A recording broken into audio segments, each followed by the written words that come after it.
सबसे बड़ा पुण्य क्या होता है? पुण्य क्यों करते हैं? पुण्य का क्या मतलब होता है? आओ जानते हैं इस कहानी को ध्यान से सुने और अंत तक सुने। कहानी बहुत ही प्रेरणादायक होने वाली है और कहानी सुनने से पहले हमारे चैनल सत्य और धार्मिक पर नए हैं तो सब्सक्राइब कर लें, बेल आइकन दबा लें और कमेंट में बताएं आप कहां से सुन रहे हैं हमारी कहानी को। चलो कहानी को शुरू करते हैं। एक राजा बहुत ही प्रजा पालक था।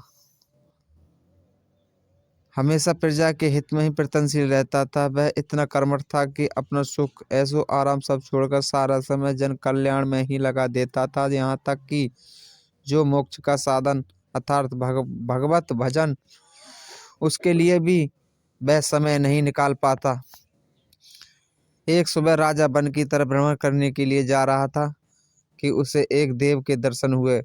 राजा ने देव को प्रणाम करते हुए उनका अभिनंदन किया और देव के हाथों में एक लंबी चौड़ी पुस्तक देखकर उसने पूछा, महाराज आपके हाथ में यह क्या है? देव बोले, राजन यह हमारा वही खाता है जिसमें सभी भजन करने वालों के नाम है। राजा ने निराशयुक्त भाव से कहा, कृपया देखिए तो इस किताब में कहीं मेरा नाम भी है या नहीं। देव महाराज किताब का एक एक पृष्ठ पलटने लगे परंतु राजा का नाम कहीं भी नजर नहीं आया। राजा ने देव को चिंतित देखकर कहा, महाराज आप चिंतित ना हो। आपके ढूंढने में कोई भी कमी नहीं है। वास्तव में यह मेरा दुर्भाग्य है कि मैं भजन कीर्तन के लिए समय नहीं निकाल पाता और इसीलिए मेरा नाम यहाँ नहीं है।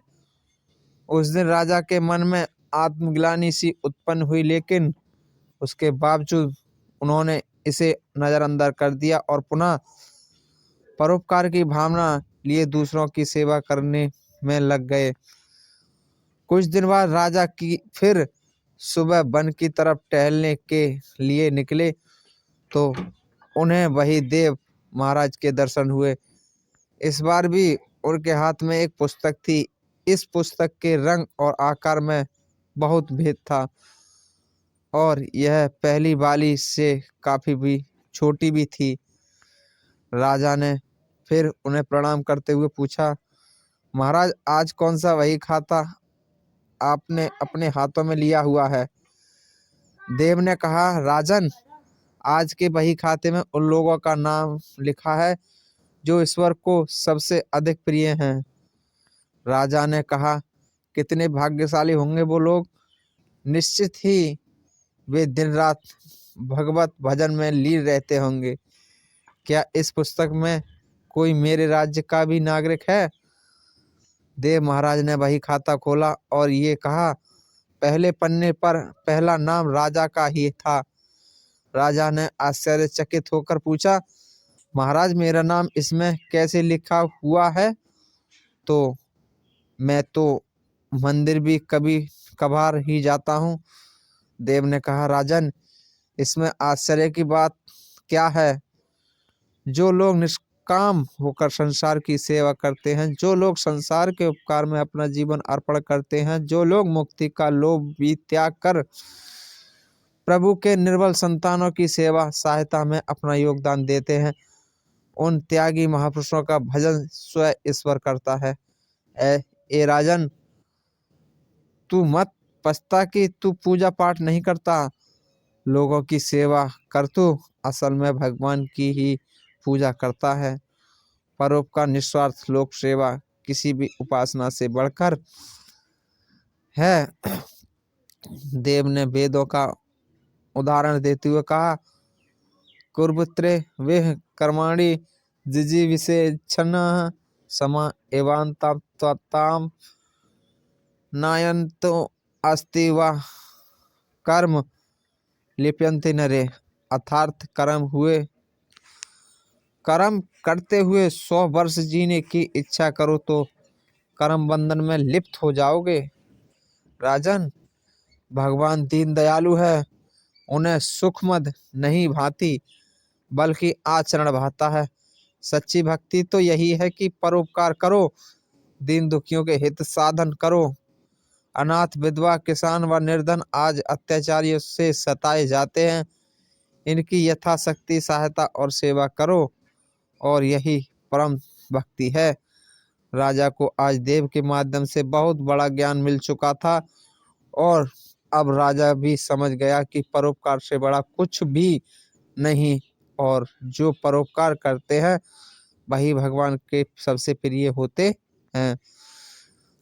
दोस्तों, जो व्यक्ति निस्वार्थ भाव से लोगों की सेवा करने के लिए आगे आते हैं, परमात्मा हर समय उनके कल्याण के लिए यत्न करता है।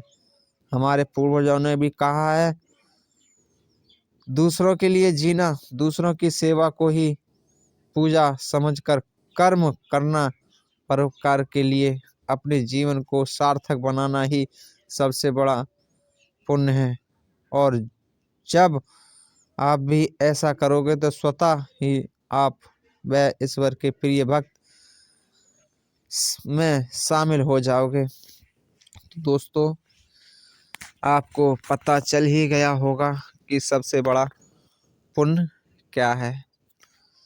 अगर आप रुपया पैसा दान करते हो तो वो पुण्य नहीं है, और आप निस्वार्थ भाव से सेवा करते हो वो होता है पुण्य। और किसी को अगर भक्ति मार्ग पर जोड़ दिया तो सबसे बड़ा पुण्य होता है, क्योंकि जो भक्ति मार्ग पर जुड़ गया, जिसने अत्याचार को त्याग दिया, जिसने कुकर्म करना बंद कर दिया, जिसने परमात्मा की भक्ति में लगन लगा ली, उससे बड़ा और क्या पुण्य होगा। क्योंकि उसका जीवन सत्य मार्ग पर चल गया, आपने उसको सत्य मार्ग से जोड़ दिया। संसार का उससे बड़ा कोई पुण्य नहीं है। तो इसीलिए दोस्तों कहा जाता है कि संसार का सबसे बड़ा पुण्य दूसरों को सद्मार्ग, सत्य रास्ता और परमात्मा के चरणों से आपने जोड़ दिया, उसे तो आपका सबसे बड़ा धर्म, कर्म, पुण्य वही हो जाता है। उम्मीद करते हैं दोस्तों यह कहानी आपको अच्छी लगी होगी, और पौराणिक कहानी है, प्रेरणादायक कहानी है। हमारे चैनल सत्य और धार्मिक पर नए हैं तो सब्सक्राइब कर लें, और ज़्यादा से ज़्यादा